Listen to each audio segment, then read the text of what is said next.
नमस्ते sir, मी advocate Shivraj Jadhav, proprietor Shivraj Marathi विवाह संस्था. तर आता समाजात घटस्फोटांचं प्रमाण फार वाढलेलं आहे. आता एक मी तुम्हाला प्रश्न विचारू इच्छितो की आता जे नवीन लग्न होत आहेत मुलांची, तर नवीन लग्न झालेल्या कपल्सना तुम्ही एक मोलाचा सल्ला द्यायचा म्हटलं तर काय द्याल?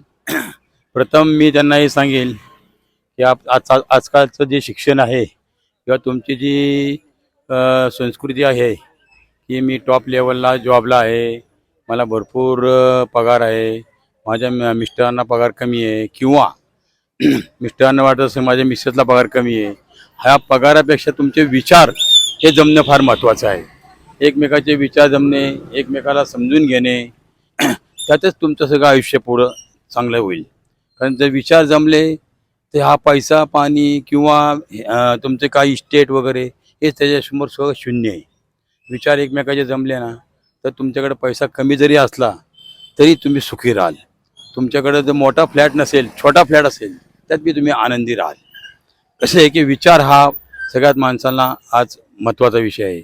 हा विचार माणसं विसरून गेलेले आहेत. पूर्वीच्या जमान्यात बघा, आजचे संसार पूर्वीचे जे आहेत आमचे 30-40 वर्ष आम्ही एकमेकापासून एक अर्धा तास 1 तास सुद्धा दूर राहू शकत नाही. कारण काय, हा एकमेकाचे विचार जमणे आहेत. हा विचारावर सगळा हा आजचा पुढचे जे भविष्य आहे ते आपलं आहे. आजकालची पिढी विचार कमी करते आणि पैशाच्याकडे किंवा दुसऱ्या ह्याच्याकडे ओढली जाते. तो न करता आपण विचार हा एकमेकाला समजून घेणे हा सगळ्यात महत्त्वाचा आहे.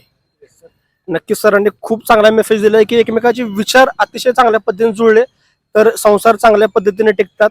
आणि खरंच आधीच्या काळातले जे संसार आहेत ते अतिशय चांगल्या पद्धतीने टिकलेले आहेत. घटस्फोट हा शब्द आधीच्या काळात ऐकायला मिळत नव्हता, पण सध्या माणसांचे विचार पटत नाहीयेत, त्यामुळे घटस्फोटही फार वाढलेले आहेत. सर, तुमचं नाव प्लीज आम्हाला सांगा. महेंद्र वसंतराव पेडणेकर.